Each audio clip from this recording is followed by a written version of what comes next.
Comenzó su andadura como escritor con Apocalipsis Z y seguidamente varias entregas continuaron a este éxito además rotundo en algunos países como Estados Unidos.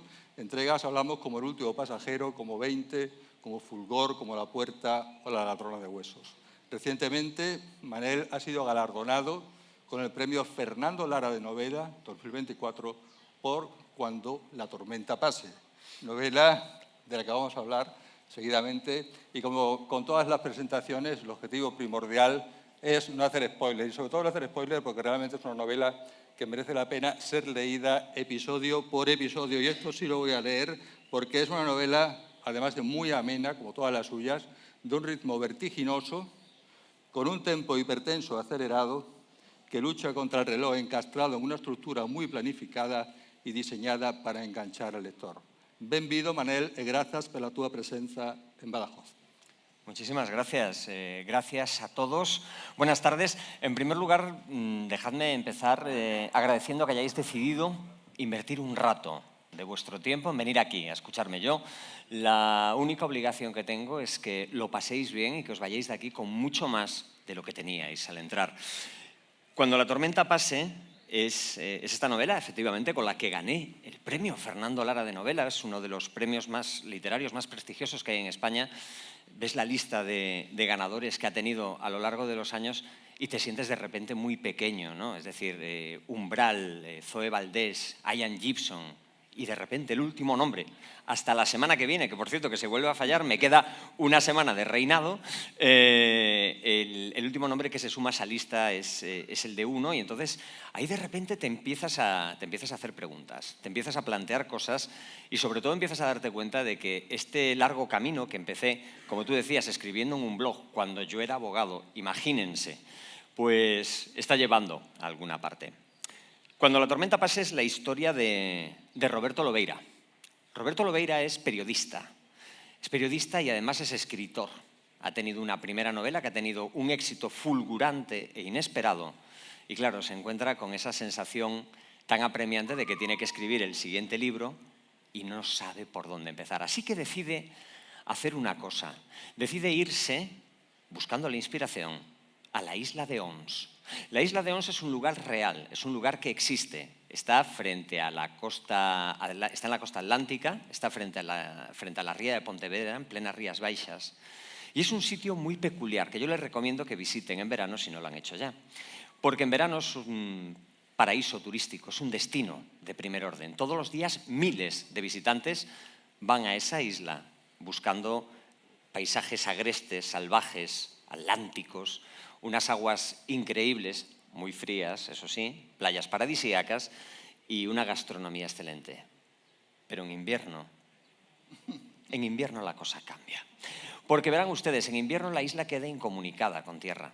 En la vida real es así, es decir, a partir del mes de septiembre y hasta ahora, hasta el mes de mayo, no se puede ir ni volver a la isla. Solo tiene un pequeño muelle, un pequeño espigón, que en invierno queda batido por las olas, imposibilita que los barcos se puedan abarloar. Y en la isla, en invierno, solo viven unas 30 personas. Ahora mismo, allí en la isla, solo hay unas 30 personas. Y ahí es a donde se va Roberto Lobeira, en pleno invierno, buscando la soledad, buscando la inspiración para poder escribir su siguiente novela. Cuando llega allí, de repente descubre varias cosas. La primera de ellas es que una potente borrasca atlántica está a punto de dejarles absolutamente incomunicados con tierra. Que los pocos vecinos que hay en la isla guardan un montón de secretos, de misterios, de intrigas, de las que él no es parte y nadie le quiere decir nada. Que hay alguien más en esa isla, alguien que le deja regalos ensangrentados en la puerta de su casa, tratando de decirle algo que él no es capaz de comprender.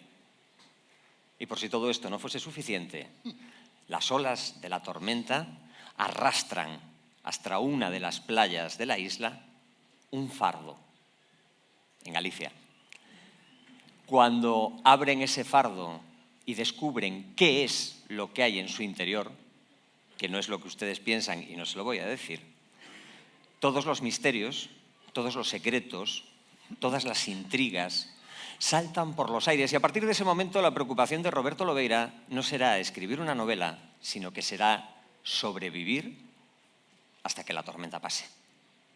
Y ya no les cuento más. Bueno, nada y menos.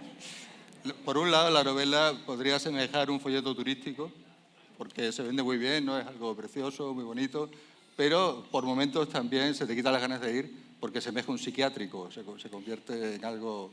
Has comentado que Lobeira, no sé si Lobeira tiene algo que ver con el municipio de Orense, pero bueno, eso lo dejamos ahí. No sé, has dicho que Lobeira es ajeno, pero yo creo que de alguna manera la novela es el making of de cómo se va construyendo el libro que tiene que hacer Lobeira. Entonces, yo no sé si él, de alguna manera, no es el desencadenante de algunos de los episodios que ocurren en la novela. Por supuesto que sí, pero es el desencadenante. ¿Cómo estoy? Perdonen, es que llevo un día muy largo, es que no les cuento lo que me ha costado llegar hoy a Badajoz desde Vigo. Vale, entonces me entienden, vale, no tengo que dar explicaciones, pero es que he llegado a Badajoz hace exactamente 20 minutos. Entonces, de verdad que estoy tratando de ajustar las cosas en mi cabeza. Así que si ven que me trabo, es que todavía estoy aterrizando. Efectivamente, como decías, Lobeira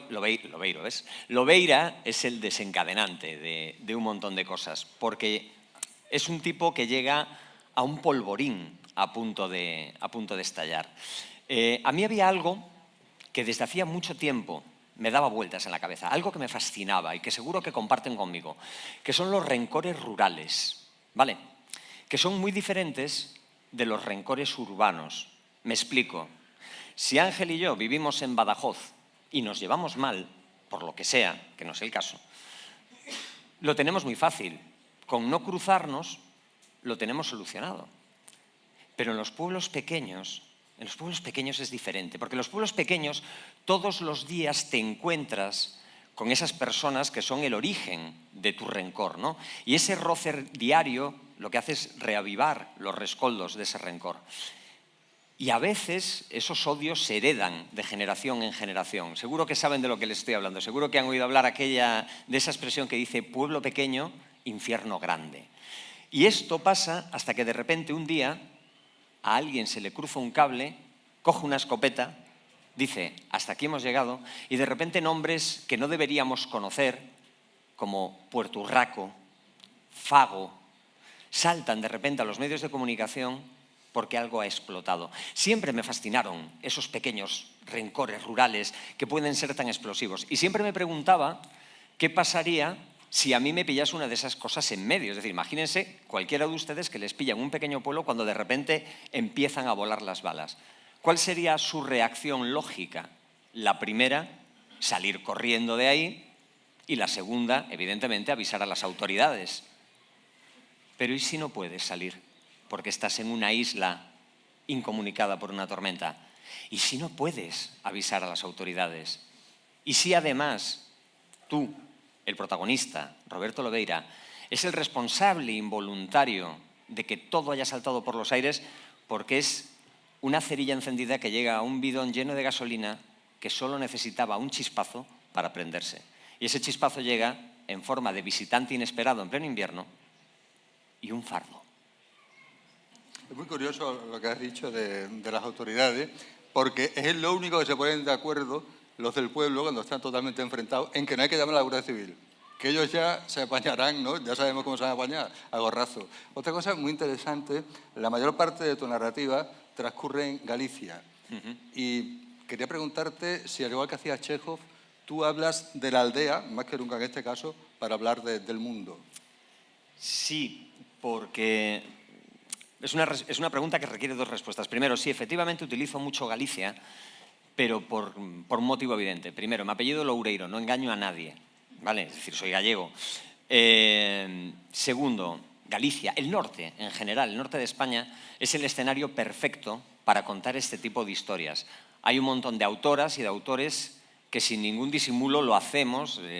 Dolores Redondo, Eva García Sáez de Urturi, María Oruña, que estará aquí pasado mañana.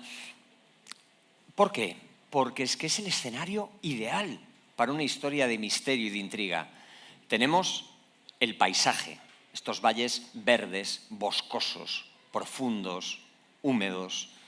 Tenemos el paisaje humano, ¿no? Estos pequeños pueblos desperdigados donde la gente es reservada. Saben que los gallegos tenemos fama de responder una pregunta con otra. Melancólicos, todo el mundo parece guardar un secreto. El clima, esa lluvia permanente, esa niebla que sale reptando entre los árboles en invierno. Que si se dan cuenta ya les estoy contando una nueva historia. Es decir, ya tenemos ahí los elementos necesarios, entonces es el escenario perfecto. Y al mismo tiempo sí que me sirve para contar historias que lleguen a todo el mundo. Verán, yo siempre he distinguido entre el cosmopolitismo, ¿vale? Es decir, esto ser un ciudadano del mundo, y el cosmopaletismo. A ver cómo traduce la del lenguaje de los signos lo del cosmopaletismo. Y el cosmopaletismo, que es pensar... Lo ha conseguido, ¿eh? Que es pensar que lo que tú tienes vale menos que lo que hay en el resto del mundo, ¿no? Y entonces siempre hemos tenido esa especie de complejo de inferioridad. Y en la literatura nos hemos leído de una manera absolutamente normalizada historias que transcurren en Londres, en París, en Nueva York, que cuando leen ustedes la novela negra sueca, nórdica, que hubo una temporada que parecía que todos los habitantes de Suecia, Noruega, Dinamarca e Islandia eran escritores. Tú entrabas en una librería, ibas por la feria y todos los escritores terminaban en Ansonson, ¿sabes? Leemos una historia ambientada en Helsinki, si lees a Murakami, lees una historia ambientada en Tokio, siempre nos parecía perfectamente normal. Y siempre me hacía la pregunta, y siempre me formulaba esa duda, ¿por qué no podemos contar historias desde aquí, ambientadas aquí, y que resuenen en todo el mundo? Que las pueda leer un lector de Wisconsin, de Tokio, de Berlín, de París o de Ciudad del Cabo. Y la respuesta es que se puede. La respuesta es que se puede. La respuesta la tienen delante porque yo tengo lectores en... ¿Qué ha roto? La respuesta es, yo tengo lectores en esos países y para mí una de las grandes sorpresas era descubrir que al final las historias... Eso, desde la pequeña aldea, contar el mundo, es que las historias son universales. Las historias se pueden contar, son prácticamente iguales en todo el mundo. Si quieren, después hablamos de cuántas historias se pueden contar. Yo esto después, si quieren, hacemos ese juego. Pero no sé por qué me estabas preguntando esto, que ya me he perdido. Era la pregunta que tocaba. Más cosas. Tú has hablado de elementos, ¿no?, que constituyen la novela. Y prescindes en esta novela de elementos sobrenaturales, de guiños a la ciencia ficción. Tangencialmente, bueno, algún toque hay, yo no voy a comentar, sí. Pero ¿va a significar esto un giro en tu narrativa, un cambio de rumbo? Hombre, verás, ya hace bastantes novelas que dejé de tocar ese palo, porque creo que es importante crecer y evolucionar. Evidentemente, yo llevo 20 años escribiendo, me he ido haciendo mayor a medida que iba publicando libros, ¿no? Y entonces, evidentemente, al Manel que empezó a escribir el día que cumplía 30 años, no le motivaban las mismas cosas que me motivan a mí ahora, ni le interesaban las mismas cosas que me interesan a mí ahora, ni era capaz de escribir las mismas cosas que escribo ahora, porque esto es un proceso de aprendizaje continuo. Los escritores, las escritoras, tenemos una suerte alucinante. Verán, imagínense un futbolista. Un futbolista tiene su pico en los 20 años. A los 20 años prácticamente empieza su periodo más fértil, ¿no?, profesionalmente. Llegan a los 30 años, ya empiezan a estar ahí, ya empiezan a ser mayores, que ser mayor con 30 años me parece aterrador, y con 35 años se tienen que estar pensando en la jubilación. Los escritores es exactamente al revés. Se supone que tu pico creativo, es decir, tu capacidad para contar bien historias, es decir, cuando ya tienes el pozo vital y la experiencia creativa y las herramientas para contar buenas historias, empieza a partir de los 55, 60 años, que es cuando, si se dan cuenta y piensan en grandes escritores, es cuando empiezan a salir sus obras realmente buenas. Entonces, ahí tenemos suerte porque vamos al revés que todo el mundo y en el fondo a mí me consuela mucho porque me hace sentir un juvenil todavía y eso lo llevo bien. Una característica llamativa de tu obra también, de tu trayectoria narrativa, es la importancia que concedes a los niños, a la gente muy joven, a la hora de resolver los problemas que van surgiendo. Lo mantienes aquí. ¿Por qué pones en el primer plano a niños, a gente muy joven? Vale. No sé, por la a ver cómo cuento esto sin hacer...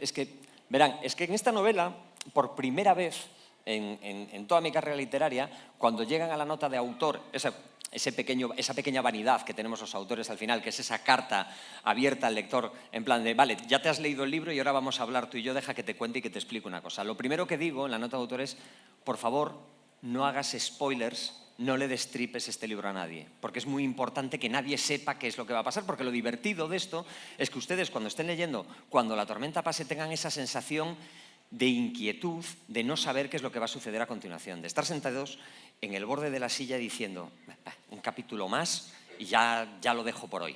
Venga, va, otro más y ya de verdad que lo dejo. Y conseguir que le dé la 1 de la mañana, ¿no? Si yo consigo eso, estoy haciendo bien mi trabajo. Entonces, hablar de estas cosas tengo que ser muy cuidadoso. Hay un personaje en este libro, un chico que se llama Diego. Y Diego es especial porque Diego es una persona con capacidades diferentes. Es una persona que, como tiene capacidades diferentes, todo el mundo lo trata como si no tuviese importancia. Nadie le presta atención. Todo el mundo le hace de menos. Y precisamente por eso, Diego ve más cosas que nadie y puede escuchar más cosas que nadie, porque nadie se fija que está presente. Escribir a un personaje con capacidades diferentes es muy complicado. Es muy complicado, sobre todo, primero, si no lo quieres hacer en trazo grueso, es decir, que quede caricaturesco o que sea muy arquetípico y al mismo tiempo hacerlo desde el respeto y desde el cariño y que cualquier persona, cualquier familia que tenga a alguien con esas características en su casa lo vea y se siente identificado. Y Diego, curiosamente, al final, no solo por su juventud, sino por esa cosa que le hace diferente, acaba siendo uno de los auténticos héroes de la historia. Y ya no les puedo contar más porque yo lo que quiero es que se lean el libro, claro. Bueno, me conste que el que ha destapado lo de Diego ha sido él, no he sido yo. Eso es verdad.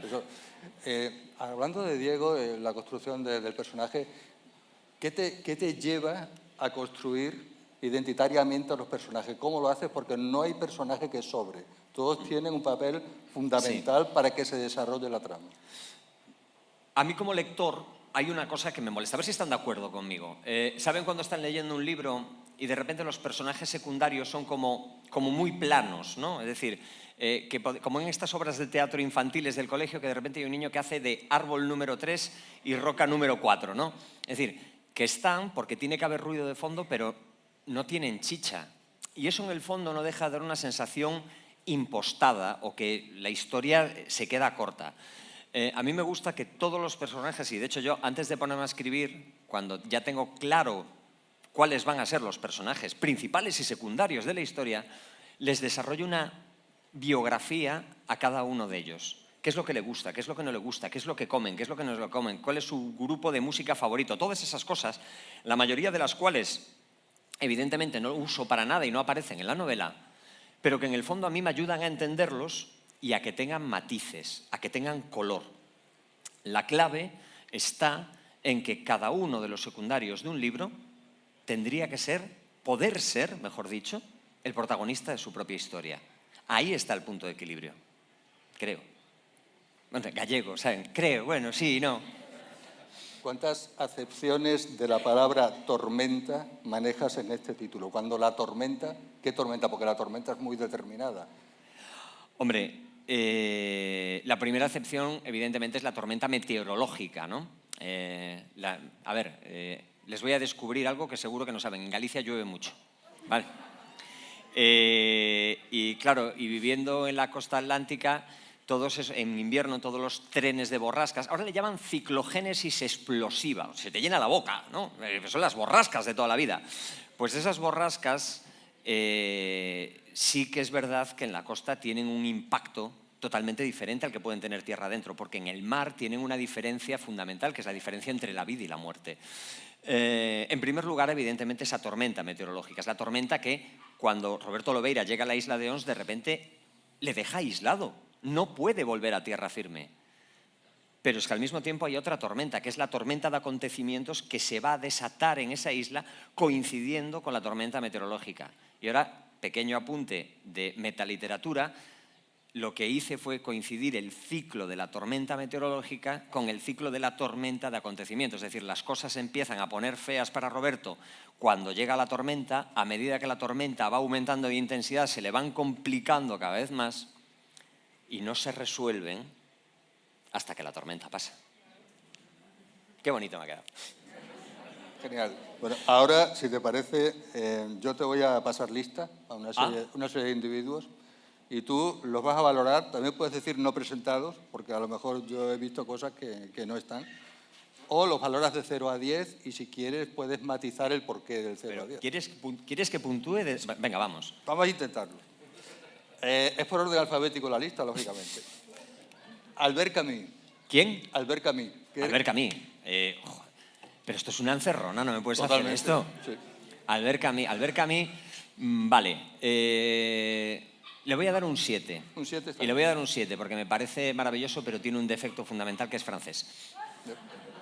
Raymond Chandler. Raymond Chandler, maravilloso, un 9. He disfrutado muchísimo. Supongo que, bueno, si están aquí entiendo que son lectores ustedes, ¿no? Claro, lógicamente. Yo tropecé con Chandler siendo ya muy crío y creo que fue una de las patadas en la cabeza más grandes que me llevé porque de repente, yo que venía de Verne, de Salgari, que son geniales, pero que es como una cosa más canónica, de repente encontré un tipo que contaba historias, pero que las contaba desde otro sitio. Y para mí aquello fue un descubrimiento. Sí, un 9. Agatha Christie.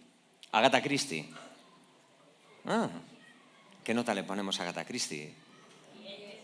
9,5. Voy a decir 9,5 porque tengo miedo de que me pegue, pero 9,5. 9,5. Vale, está bien. Robinson Crusoe. Robinson Crusoe es un protagonista. ¿Será Daniel Defoe? No, Robinson Crusoe. Robinson Crusoe.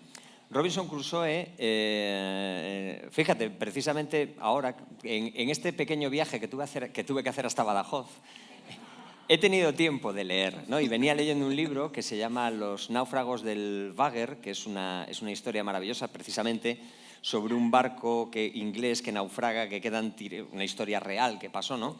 Y Robinson Crusoe me parece un tipo maravilloso porque es el que demuestra que la resiliencia, que es esa capacidad de sobreponerse a las dificultades, la voluntad de vivir y la chiripa, la suerte, porque la suerte también cuenta, y quien diga que no es que no sabe lo que es la suerte, pues es capaz de manejarlo todo y salir adelante. Y además, un tipo que al final se pasea por una playa con un gorro de paja en una isla tropical, con una pipa. Hombre, a ver, que yo no digo que estar en una isla desierta tirada durante años sea un destino apetecible, pero hay cosas peores, estarán conmigo. William Golding. William Golding, El Señor de las Moscas, qué gran novela. Aparte, no sé si han leído El Señor de las Moscas, esa historia de un grupo de críos que van en un avión que se estrella en una isla desierta y de repente se empiezan a organizar entre ellos. Yo es que ese libro lo leí cuando tenía la edad de los protas, o sea, eso, 12, 13 años. Ya ven ustedes qué lectura para un crío de 12 o 13 años. Y a mí aquello me impresionó, me ponía nerviosísimo, porque yo me veía proyectado ahí y decía, ¿y yo qué haría en esta situación? William Golding, hoy vamos, sí, es que me está sacando los buenos de clase, un 8. Son los que tienen más que ver con tu narrativa desde mi punto de vista. O sea, que me estoy puntuando a mí mismo indirectamente, entonces. No, tú tienes que justificar la nota. Vale. Evidentemente no todos están sacando la misma nota. Los hermanos Grimm. Los hermanos Grimm. Sí, los hermanos Grimm, está bien, pero en el fondo ellos lo que hicieron fue... El material original no es suyo, ¿vale? O sea, todos estos cuentos de los hermanos Grimm, realmente ellos lo que hicieron fue coger el acervo de cuentos populares del folclore centroeuropeo y transformarlo en unos cuentos a los que ellos los pusieron bonitos, los adornaron, le pusieron su firma y está bien, ¿no? Pero bueno, que en el fondo que estos cuentos infantiles, que ahora están todos muy dulcificados, porque Disney los ha dulcificado todos, ¿no? Eran terribles, eran espantosos. Era la manera que se tenía de explicarle a los niños los peligros que había ahí fuera, ¿sabes? Es decir, no te vayas a un bosque con desconocidos, porque te puedes morir.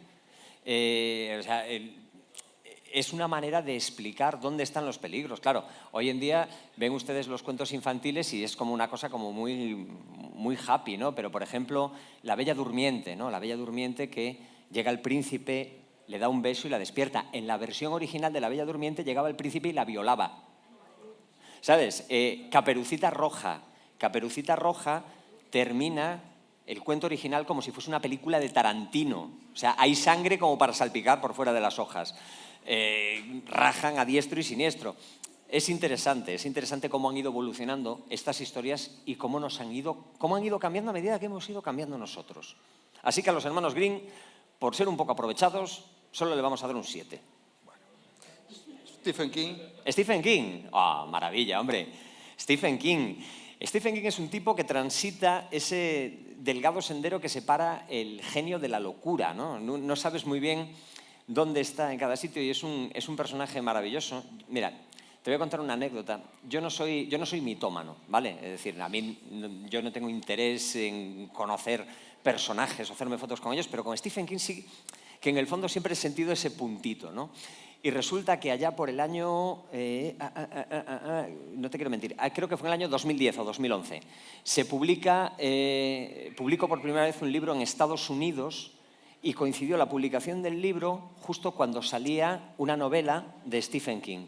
Y por un montón de circunstancias resulta que me coloqué entre los 5 libros más vendidos, coloqué aquel libro entre los 5 libros más vendidos en Estados Unidos. Sí. Y entonces estaba por delante de Stephen King en las listas de ventas en Estados Unidos.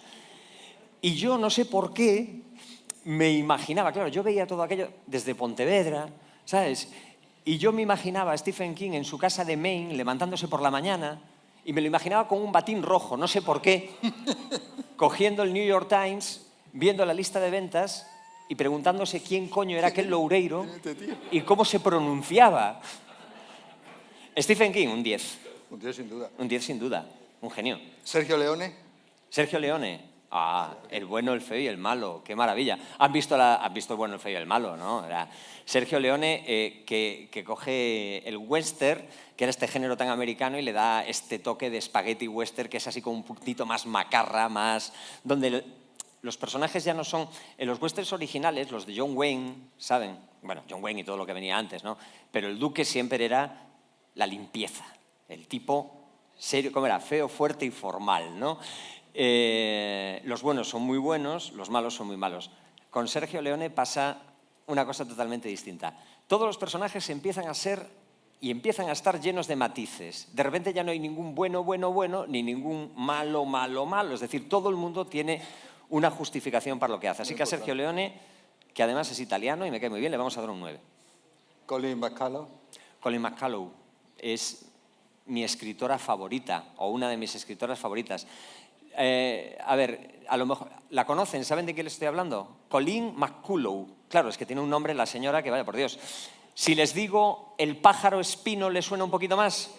Vale, El pájaro espino lo escribió Colin McCullough, pero es que Colin McCullough, no Cullough, que ya nos vemos, que nos conocemos. Colin McCullough escribió la que es para mí la mejor serie de novelas históricas que se ha escrito nunca. La he recomendado un montón de veces, siempre queda muy bien, no tiene nada que ver que lo publique Planeta, por cierto. Se titula, yo se lo recomiendo, el libro se titula El primer hombre de Roma, ¿vale? Cuidado, les estoy metiendo en un fregado complicado. Es un libro de 1000 y pico páginas, en papel biblia, letra pequeña, y es el primero de 6. O sea, es una aventura larga. Si les gusta si les gusta la novela histórica y les gusta saber cómo pasó Roma de ser un pequeño pueblo lleno de barro y de señores con toga a convertirse en un imperio, esa es su novela. Y Colin McCullough escribió aparte muchas más cosas, entre otras El pájaro espino, y era neurocirujana, así que le vamos a dar, y es mi escritora favorita, así que le vamos a dar un 10. Un 10, muy bien. Y el último ya de la lista, el último, tranquilo, Valle Inclán. Manco. Valle Inclán, a ver, ¿qué les voy a contar? Quiero decir, es un tipo que hizo, que llevó lo burlesco, es decir, esos espejos desformados del Callejón del Gato, que de repente hace dar una visión distorsionada y a la vez súper precisa de nosotros mismos, y además un autor muy vinculado con Galicia. Yo vivo en Pontevedra y en Pontevedra hay una casa que tiene una placa de piedra, como pasa en muchas ciudades, ¿no? Es decir, una placa de piedra que pone «Aquí vivió Valle Inclán». Bien. Pero es que en la casa de enfrente alguien hizo una pintada hace años que me parece maravillosa que pone «Aquí vivió el vecino de Valle Inclán». Perfecto. Así que a Valle Inclán, solo por eso y porque el pobre hombre se quedó sin un brazo en un duelo que la cosa se le torció un poco, le vamos a dar un 8. ¿Qué te parece? Me parece perfecto. ¿Bien? ¿Estamos de acuerdo todos bien con la puntuación? Hay consenso. Con Cuando la tormenta pase, Manel, has conseguido una novela total capaz de mostrar lo peor y lo mejor de la condición humana. Una novela con trasfondo histórico-social, del que tú si quieres puedes hablar, trasfondo histórico-social y psicológico, que combina thriller, suspense, misterio y terror, y en la que, por tanto, no podía faltar un serial killer, un asesino en serie. ¿De dónde proceden tanto miedo, tanto odio, tanta crueldad? ¿En mí o en la novela? En general, para que tú la cojas y la metas vale, en la novela. Vamos a precisarlo, ¿no? Porque, no, a ver, yo sí que es cierto que escribo lo que me gusta leer, evidentemente.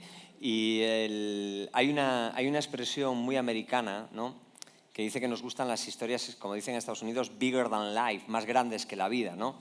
Nos gustan aquellas historias donde pasan cosas extraordinarias. Es decir, sí, se puede escribir una historia de, pues, permítanme la butad que voy a decir ahora, como el Ulises de Joyce, ¿no?, que es un señor que sale de su casa en Dublín por la mañana, da un paseo y vuelve a su casa por la noche. Ya sé que es más que eso, del Ulises, pero bueno, pero que básicamente es una historia donde no pasa nada extraordinario. Pero eso es muy complicado. Normalmente nos gustan las historias donde nos encontremos que las protagonistas y los protagonistas se enfrentan a retos, a decisiones y a conflictos que a nosotros, en el fondo, nos asustan, nos aterran, porque nos generan tensión. Y entonces poder verlo en una película o poder verlo en un libro nos permite verlo desde un sitio como muy seguro y muy calentito, y entonces nos permite jugar a nosotros con nuestras emociones, vivirlas, pero desde una perspectiva mucho más controlada. Por eso, precisamente, en el fondo nos fascinan tanto las historias donde de repente hay alguien que muere. Que se muera alguien asesinado es terrible. Hombre, estamos todos de acuerdo. Pero que se muera alguien asesinado en una película o en un libro, pues a partir de aquí la cosa se pone interesante. Bueno, espero que hayamos alcanzado el objetivo principal, ¿no?, el de no hacer spoiler. La verdad es que con Loureiro, Galicia y la literatura gallega vuelven a la primera línea del panorama literario internacional. Si quieres añadir algo más antes de abrir turno de preguntas, o abrimos turno de preguntas. No, que pregunten ellos. Sí, pues abrimos el turno de preguntas. Si alguien quiere hacer alguna pregunta al autor. ¿Saben ustedes lo que es un pingüino? A ver, es una pregunta fácil. ¿Saben lo que es un pingüino? ¿Han visto alguna vez un documental de pingüinos en la 2? ¿Saben? Los pingüinos son estos bichos maravillosos, ¿no? Es que yo estoy... ¿Cómo se dice pingüino? Vale. Los pingüinos son unos bichos maravillosos que son muy ágiles en el agua, pero muy torpes en tierra, ¿no? Entonces los pingüinos saben de manera instintiva que se tienen que arrojar al agua todas las mañanas para ir a comer, para ir a pescar. Pero los pingüinos saben de manera instintiva que los primeros pingüinos que se arrojen al agua pueden ser víctima de los depredadores, de los tiburones, de las orcas. Por eso no quieren ser de los primeros. Pero también saben que los últimos pingüinos que lleguen al agua van a llegar tarde a los bancos de peces y se van a morir de hambre. Entonces todos los pingüinos quieren ser del grupo de en medio. No sé si me van pillando. Vale. Como yo no muerdo, tampoco doy pescado, pero no muerdo. Venga, a ver, ¿quién hace la primera pregunta, de verdad? Allí. Un aplauso para el pingüino valiente, por favor.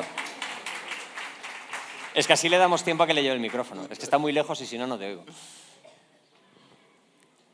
Que soy riquiño, hombre, que no muerdo. Manel, boa noite. Hola. Tengo dos preguntas. Una es, a ver si nos puedes comentar algo sobre los personajes de los fareros. No digo yo nada para no destripar, pero siempre son unos personajes que me han parecido muy curiosos, ¿no? Y los propios faros muy atractivos. Incluso la propia ruta que tenéis allí de los faros, ¿no? Y otra es una curiosidad casi simbólica, que es si has tenido tú alguna mala experiencia con algún gabán de alta marca comprada en la calle Serrano. Vale. La primera pregunta, con respecto a los fareros. Para escribir este libro, yo necesito estar físicamente en los sitios donde transcurren mis novelas, ¿vale? Entonces yo me fui a la isla en pleno invierno. Solicité un permiso a Puertos del Estado, que es el titular de todos los faros que hay en España, pero dije, yo tengo que entrar en el faro que está en lo alto de la isla, uno de los últimos faros de Europa que tiene fareros, que no está automatizado, porque quería estar allí, quería conocerlos, quería ver cómo funcionaba. Y yo, como Roberto Lobeira, me vi de pie en el muelle de la isla en pleno invierno, un día de lluvia, con una mochila. Ahora lo cuento aquí en Badajoz y es genial porque estamos a cubiertos, hace un día maravilloso, pero ahora viajen conmigo en el tiempo, véanme empapado con una mochila de pie en una isla, un barco que se iba, que tenía que venir a buscarme una semana después, si no había tormenta. Y yo pensando, ¿qué carajo hago aquí? ¿Cómo he acabado aquí? ¿Cómo he acabado aquí? Y entonces, una de las cosas que tuve la oportunidad fue conocer a los fareros que estaban en el faro y conocer el faro por dentro, que es un sitio espectacular. Es decir, es un faro que es la vivienda de los fareros también, que es del siglo XIX, la última gran reforma fue en los años 30 del siglo pasado, es un sitio increíble, techos altos de 5 metros de altura de madera de teca o de cedro, que es lo que aguanta la humedad y la salinidad. Fíjense qué curioso, estaba en el faro y de repente abrí una puerta y había una biblioteca en el faro. Una biblioteca, una habitación forrada de libros desde el suelo hasta el techo. 2 sillones orejeros, una televisión del año del catapún de estas de tubo enormes con una montaña de DVDs, una chimenea y al fondo un ventanal enorme que daba un acantilado donde rompía el mar con toda la fuerza, que les parece un sitio agradable para estar. Claro, cuando piensas que te tienes que pasar allí 6 meses, a lo mejor ya no es tan divertido. Claro, me llamaba la atención porque, fíjate, en aquella biblioteca era el producto de decantación de sucesivas generaciones de fareros que a medida que se jubilaban y se iban, se llevaban sus efectos personales del faro, pero los libros, que pesan mucho, la mayoría los dejaba. Y entonces tú veías cómo habían ido evolucionando sus gustos literarios a lo largo de las décadas. Es decir, había de todo, desde fotografía, ensayo, novela de misterio, novela de intriga, a alguien que le gustaban muchísimo las biografías bélicas en algún momento. Lo único que no encontré fue novela romántica. Se ve que no es del gusto de los fareros. Y los fareros que conocí yo allí, pues la verdad es que eran personajes singulares. Es decir, gente que está muy acostumbrada a estar sola, a no interactuar demasiado con otros seres humanos funcionales, y entonces, bueno, ya se habrán dado cuenta que yo lo de hablar me va, ¿sabes? Y yo mantenía conversaciones y a veces eran soliloquios, ¿no? ¿Sabes? Entonces, porque me respondía, sí, no, y yo, joder, perdón, dame un poco más, ¿no? Yo con mi libreta allí tomando notas. Y lo del chaquetón, en el fondo, eso es una herramienta narrativa, eso es un running gag, ¿vale? Es decir, es un alivio de una situación dramática. Hay una situación muy tensa, el protagonista está metido en problemas todo el rato y al final hay un momento que todo lo que le preocupa es que se ha comprado un chaquetón de una marca de estas espectaculares en la calle Serrano en Madrid que le ha valido una pasta porque se lo han vendido como que es fenomenal de marca, no sé qué, no sé cuánto, y cuando llega a la isla lo primero que descubre es que le mete agua por todas las costuras y que los paisanos que están allí con esos chubasqueros de mar que valen una milésima parte están sequitos y calientes. Y entonces el pobre hombre, pues sí, lo pasa un poco mal y al final tiene, y aquí les dejo el cebito botando, tiene una importancia fundamental en un momento de la historia. No se puede contar más, pero... Más preguntas. ¿Ya está? ¿Lo he dejado todo claro? No me lo puedo creer. Bueno, pues nada, pues me voy. ¿No hay más preguntas? ¿Seguro? ¿No hay más preguntas? ¿Seguro? Pues... Escucha, no, antes de que termines, sí. Por favor, antes le contaba lo de los pingüinos. Ahora les voy a contar otra cosa. Hay una cosa que pasa siempre cuando terminas una cosa de estas y después tienes una firma, ¿no? Estás firmando y se te acerca alguien y te dice, mira, es que yo tenía una pregunta. No, ahora no. La pregunta era antes, o sea, antes ahora, no ahora después. A ver si me entienden. O sea, que si quieren, que no les voy a cobrar, que no muerdo, que es que además, fíjese cómo mueve las manos esta mujer. La vamos a dejar aquí quieta. Hay una pregunta. Yo quiero saber cómo te inspiras en el proceso creativo para llegar a la novela. O sea, tú estás de repente un día y cómo... Ay, amiga, claro, la gran pregunta, ¿no? ¿De dónde salen las historias? Mira, es que es muy importante distinguir entre tener una idea y tener una historia. Las ideas son gratis, ¿vale? Podemos tener docenas de ideas buenísimas a lo largo de un día para contar algo, ¿no? El problema es que las ideas tienen que crecer. ¿Y cómo tienen que crecer? Pues le tienes que hacer preguntas a esa idea y cada una de las respuestas que te tiene que dar, porque te tiene que dar respuestas, de repente tiene que generar más preguntas. Ejemplo tonto. Badajoz, mediodía, centro de la ciudad, una entidad bancaria, la que ustedes escojan. Una furgoneta se para delante, se abre la puerta y bajan 4 monjas con sus hábitos. Entran en la sucursal bancaria, se ponen en la cola y de repente, de debajo de sus hábitos, sacan pistolas y metralletas y empiezan a disparar al aire. Un atraco de monjas. Es una idea de mierda. Es una idea. Claro, ¿tenemos una historia ahí o no? Vamos a verlo. Vamos a hacerle preguntas a esa idea. ¿Son monjas de verdad o son mujeres disfrazadas de monjas? Si son monjas de verdad, ¿por qué están haciendo eso? ¿Lo están haciendo porque quieren o lo están haciendo obligadas? ¿Para qué quieren el dinero? ¿Tienen cómplices? ¿No tienen cómplices? ¿Cómo van a salir de ahí? Si todas esas preguntas tienen respuesta y cada una de esas respuestas a su vez genera nuevas preguntas, de repente ya no tienes una idea, de repente tienes una historia. Y entonces una historia es como una plantita muy pequeña. Siempre hay. Cuando eres escritor, cuando eres escritora, tienes varias de esas plantitas ahí germinando en el invernadero y hay un momento en el que una de ellas empieza a crecer con más fuerza porque se transforma en una especie de obsesión y es una idea que te está dando vueltas en la cabeza y que te está rondando todo el rato y no sabes por dónde va a salir. Tú fíjate, por ejemplo, cuando la tormenta pase, surge de, como les decía antes, de estos rencores rurales. Yo quería contar una historia de rencores rurales y al final acabé contando una especie de thriller internacional donde aparecen hasta narcotraficantes, así que ya me contarán.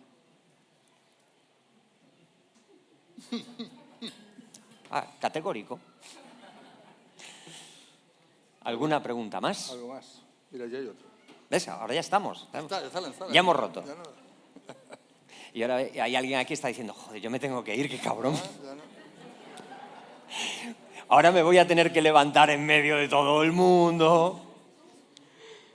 Siguiendo el hilo de la pregunta anterior, yo he leído el libro y la historia, mi pregunta es, ¿se fue escribiendo sola o tenías ya el esqueleto completo cuando empezaste a escribirla? Vale, esa es la clásica pregunta de escritores de mapa y escritores de brújula. Seguro que han oído esos términos alguna vez, ¿no? Es decir, escritor de brújula es el que empieza a escribir y va tirando para adelante, como un jabalí en un maizal. No tiene ni idea de qué es lo que viene detrás. Escritor de mapa es el que se hace el mapa completo para saber a dónde tiene que ir. Yo creo que la virtud está en el término medio, una respuesta muy gallega, muy prudente. Y entonces yo sí que necesito saber dónde empieza la historia, cómo termina la historia y dónde están los principales puntos de giro en medio. Un punto de giro saben lo que es, evidentemente. Un punto de giro es ese momento que en medio de la historia aparece un dato revelador que hace que todo cambie y que de repente la historia coja un rumbo diferente o que crezca. Yo necesito tener claras esas estaciones, esos apeaderos, y el resto muchas veces dejas que se vaya llenando solo, lo cual tiene un problema muy complicado, supone un problema muy complicado. Le dota de muchísima frescura a la novela, evidentemente hace que esté muy viva, que sea muy vibrante, porque está pasando. Es decir, y tú cuando lo lees notas que está pasando, pero al mismo tiempo puede suceder que los personajes empiecen a hacer eso tan desagradable de empezar a hacer lo que quieren. Y eso suena muy bien, pero a la vez es muy complicado. Mira, te voy a poner un ejemplo cortito. Cuando yo empecé, como decía Ángel antes, empecé escribiendo en un blog en internet hace un montón de años. Era abogado y yo escribía en un blog para desestresarme. Aquel blog se transformó en un fenómeno viral. De repente pasó de tener 50 lectores a tener 1,5 millones de lectores en 4 meses, una cosa así, era una locura. Y yo estaba escribiendo aquella historia y el protagonista de la historia, que era abogado, como yo, que vivía en una tranquila ciudad de provincias gallega, como yo, que vivía con su gato en su casa, de repente le empezaban a pasar cosas cuando una noticia breve de los periódicos poco a poco iba creciendo hasta que llegaba por fin a la puerta de su casa. Yo necesitaba que el protagonista tuviese un gato porque el gato era una pared emocional, ¿vale? Era algo que necesitaba que él estuviese solo para aumentar la tensión. Es decir, es un tipo que se ha quedado solo en su casa cuando se han ido todos sus vecinos porque los han evacuado. El único que se ha quedado allí es él porque no se quiere desprender de su mascota. no podía ser un perro. Los perros son muy afectivos. ¿Cuántos de aquí tienen perro? Bueno, o sea, los perros no te abrazan porque no le da la articulación, si no te abrazarían. Pero los gatos, bueno, claro, los gatos son otra cosa, ¿no? Yo tengo gato. El tema es que el gato era instrumental. El gato me tenía que durar las primeras 80 páginas. Y en la página 80 el gato, con el momento en el que el prota sale de su casa, el gato ya me sobraba, ya no necesitaba esa pared emocional. Pero mientras, como lo estaba escribiendo en un blog, el gato empezó a crecer tanto y de repente me empezaban a llegar decenas, cientos de mensajes y de correos electrónicos, sobre todo de lectores mexicanos, no sé por qué, que se podían resumir en una sola frase: que no le pase nada al gato. Y claro, yo me cagué, porque cuando alguien te escribe que no le pase nada al gato, tú no sabes si es un profesor de secundaria de Tamaulipas o un sicario del cártel de Juárez. 50-50. Así que no pude deshacerme del gato. Y un gato que tenía que durarme 80 páginas, al final lo tuve que arrastrar a través de 3 libros y 1500 páginas. Y no saben lo puñetero que es atravesar el fin del mundo con un gato. Yo sí. Por eso, a veces, las partes esas que se tienen que llenar solas, de repente se te descontrolan. Tiene su parte buena y su parte mala. Bueno, vamos a ir ya cerrando. Atrévanse, decídanse a leer La tormenta, merece la pena. Y además el final es cetraca. Muchas gracias, Manel, muchas gracias a ustedes por su atención. Muchas gracias.